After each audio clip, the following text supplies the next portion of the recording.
Ever wonder why some people just seem to have this deep, unshakable spiritual connection? Well, today we're going to dig into a really interesting framework for awakening spiritual power, and it comes from a text called The Morning Watchtower.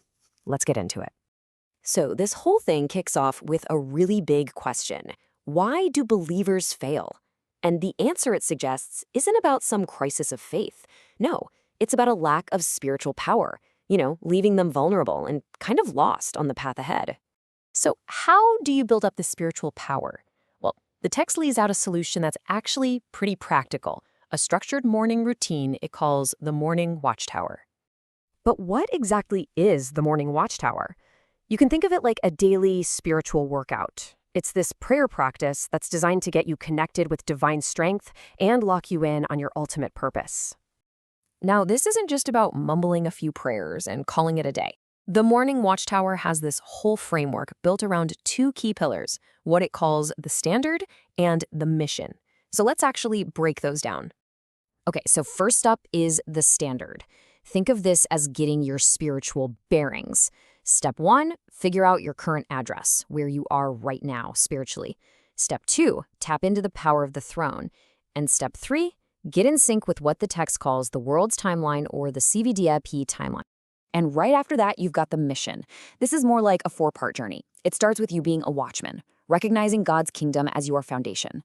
Then you build the watchtower itself, which is about protecting and keeping. Then you start to see God's work appear in the nation. And finally, you're part of the work that fulfills the whole thing. Okay, so we've got the what, but what about the how? How do you actually do this?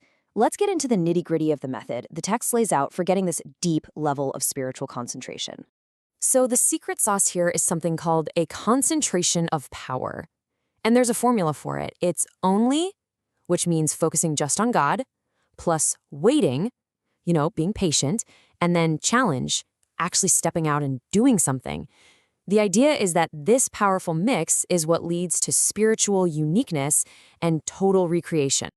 And when's the best time for this spiritual workout? The morning, of course. The text says it's this special time that lets you go beyond the physical world. It's your best shot to tap into a power that can restore what the text calls the 5 powers. And that's everything from your intellect and physical health to your finances and spiritual strength.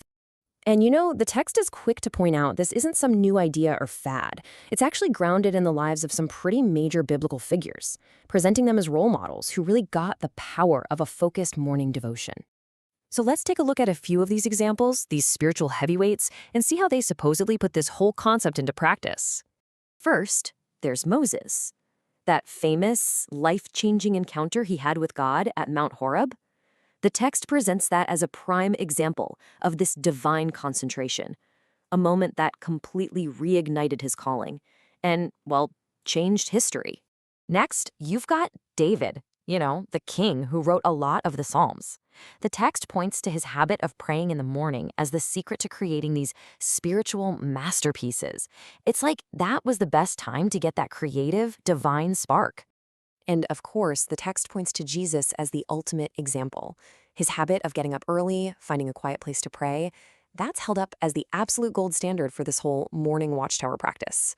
So let's say you've mastered the standard, you've embraced the mission, and you've perfected the method. But why? What's the end game here? What's the whole point? Well, the text is very, very clear about the ultimate goal. Believe it or not, it all comes down to a number, 237. The whole purpose of the Morning Watchtower is to gain enough spiritual power to, as the text says, save the 237 nations of the world. So what happens if this goal is reached? According to the source, there are 3 main outcomes. First, the healing of those nations.